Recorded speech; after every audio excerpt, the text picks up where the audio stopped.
مگر کیوں امی؟ جب میں 3 سال کا تھا تو ہم گاؤں چھوڑ کر آئے تھے اور آج تک واپس نہیں گئے، کیوں؟ الیان نے پوچھا تو رفت کے پاس کوئی جواب نہ تھا۔ بولیے امی، جواب دیں۔ کوئی وجہ ہے نا الیان جو تمہیں نہیں بتا سکتے؟ رفت بیگ نے منہ پھیرتے ہوئے جواب دیا۔ امی، آپ فضول میں کیوں ٹینشن لے رہی ہیں؟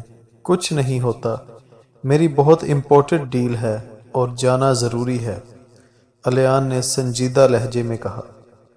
مگر الیان میری… ارے کیا ہوا رفت صاحبہ، اب وہ اتنا کہہ رہے ہیں تو چل دیتے ہیں، انور نے اندر آتے ہوئے کہا۔ بالکل صحیح کہا آپ نے پاپا، آپ سمجھاؤ نا انہیں۔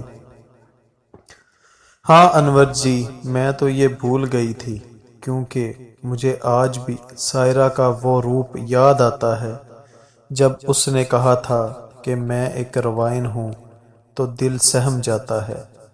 کیا ہوا پاپا، کوئی حل ملا؟ انیس نے کتاب بند کرتے ہوئے پوچھا۔ نہیں انیس، راز جنات کی کتاب میں بھی ان سلیمانی کتابوں کو ٹھیک کرنے کا طریقہ نہیں ملا۔ حبیب نے بھی لمبا سانس لیتے ہوئے کتاب بند کر دی۔ انیس اور حبیب صبح سے بہت سی کتابیں دیکھ چکے تھے، اب دوپہر ہونے کو تھی، مگر ابھی تک کوئی طریقہ نہیں ملا تھا۔ حبیب مایوس ہو کر کرسی پر بیٹھ گیا۔ انیس نے جگ اٹھا کر گلاس میں پانی ڈالا اور حبیب کو دیا۔ پاپا، آپ مایوس مت ہوں، کوئی طریقہ مل جائے گا۔ میں وہ سامنے والی پرانی کبڈ میں دیکھتا ہوں، شاید کوئی کتاب مل جائے۔ انیس کبڈ کی طرف جا رہا تھا کہ اچانک اس کا پاؤں پھسلا اور وہ سیدھا کبڈ پہ جا گرا۔ کبڈ ایک دم زور سے گھومی جیسے کوئی دروازہ، اور اگلے لمحے انیس اور حبیب دونوں حیران ہو گئے، کیونکہ کبڈ کے پیچھے بہت بڑا کمرہ تھا۔ حبیب جلدی سے اٹھا اور کمرے کے پاس آ گیا۔ انیس بھی کمرے کے اندر گیا۔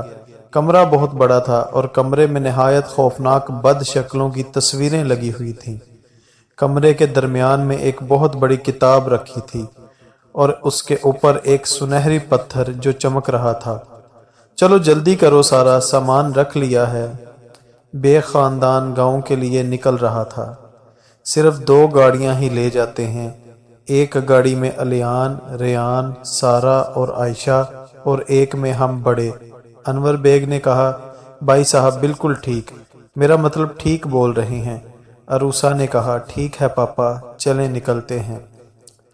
الیان اور ریان گاڑی میں بیٹھ گئے۔ الیان نے ڈرائیونگ سیٹ سنبھال لی، جبکہ سارا اور عائشہ پیچھے بیٹھ گئی۔ انور لوگوں کی گاڑی آگے تھی۔ بھائی آپ کو کیا لگتا ہے ہماری حویلی کوئی پرانے بادشاہوں کی حویلی ہوگی یا ماڈرن ٹائپ؟ سارا نے الیان کو کہا۔ آئی تھنک تھوڑی بادشاہوں ٹائپ کی، آخر ہمارے دادا پر دادا کے زمانے کی حویلی ہے، وہ الیان نے جواب دیا۔ خیر جیسی بھی ہو، ہمیں وہاں صرف انجوائے کرنا ہے اور کچھ نہیں، ریان نے کہا۔ گاڑی اب گاؤں کے راستے پہ چل دی تھی۔ سڑک کے دونوں طرف بس بہت بڑا جنگل تھا۔ ارے بھائی کوئی اچھا سا گانا چلا دو، سفر کو تھوڑا انجوائے کرو، اب کی بار عائشہ نے کہا۔ الیان نے میوزک آن کر دیا۔ بالی ووڈ کا گانا چل رہا تھا، مگر تبھی الیان کو صرف کسی کے گنگنانے کی آواز آنے لگتی ہے۔ یہ کیسی آواز؟ بالکل ویسی ہے جیسے خواب میں وہ گنگناتی ہے، الیان نے سوچا۔ یار ریان، یہ میوزک چینج کر دو، الیان نے کہا۔ کیا بھائی، میوزک چل رہا ہے؟ ریان نے کہا۔ الیان کو لگا اب وہ سپنا دن میں بھی آنے لگا، مگر تبھی گنگنانے کی آواز آنا بند ہو گئی۔ یہ کمرہ کس کا ہے؟ انیس نے کہا۔ اتنے سالوں تک یہ کمرہ مجھ سے بھی چھپا تھا، حبیب بولا۔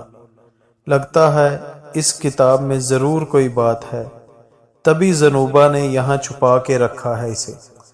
حبیب نے کتاب کے پاس جا کے اسے دیکھتے ہوئے کہا۔ ہاں پاپا، مگر اس کے اوپر یہ پتھر کیسا؟